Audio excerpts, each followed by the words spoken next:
എല്ലാവർക്കും നമസ്കാരം. ഇന്ന് നമുക്കൊരു കുക്കറിലൊരു മത്തിക്കറി ഉണ്ടാക്കി വെക്കാം.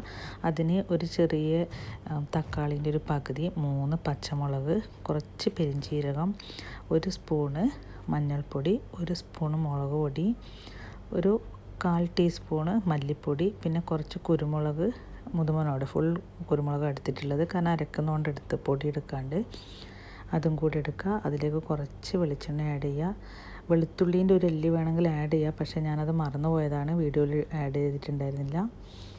പിന്നെ കറിവേപ്പിലയും വേണമെങ്കിൽ ഈ അരക്കുമ്പോൾ അതിൻ്റെ കൂടെ ആക്കുക. കുറച്ച് ഉപ്പും ആഡ് ചെയ്തിട്ട് നന്നായി അരച്ച് പേസ്റ്റാക്കി എടുക്കുക.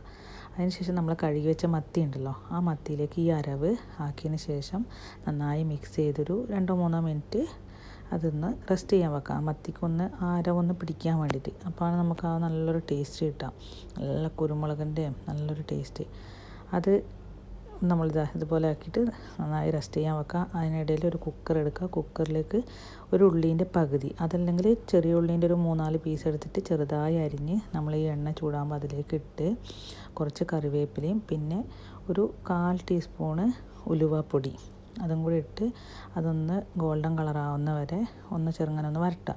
അതിനുശേഷം നമ്മൾ ഈ മത്തി അരവാക്കി വെച്ച മത്തി ഉണ്ടല്ലോ, അത് അതിലേക്ക് എല്ലാം നല്ല വൃത്തിയിൽ ഇതുപോലെ അടുക്കി വെച്ച് ആ ബാക്കിയിലുണ്ടായിരുന്ന അതിൻ്റെ അതിൽ അരവുണ്ടല്ലോ അത് അതിൻ്റെ മുകളിൽ ഒഴിച്ച്, പിന്നെ ഒരു വാളംപുളി, ഒരു കുറച്ച് പുളി ഞാൻ എടുത്തിട്ട് വെള്ളത്തിലിട്ട് വെച്ചിട്ടുണ്ടായിരുന്നു, അതിൻ്റെ നീരും കൂടി ഇതിലേക്ക് ഒഴിച്ച് കൊടുക്കാം. ആ പുളിയോട് വേണമെങ്കിൽ ഇടുക, അത് വേണമെങ്കിൽ ഓപ്ഷനാണ്, നമ്മളിഷ്ടം പോലെ ചെയ്യുക. ഞാൻ ആ പുളിയോട് ഇട്ടിട്ടുണ്ട്.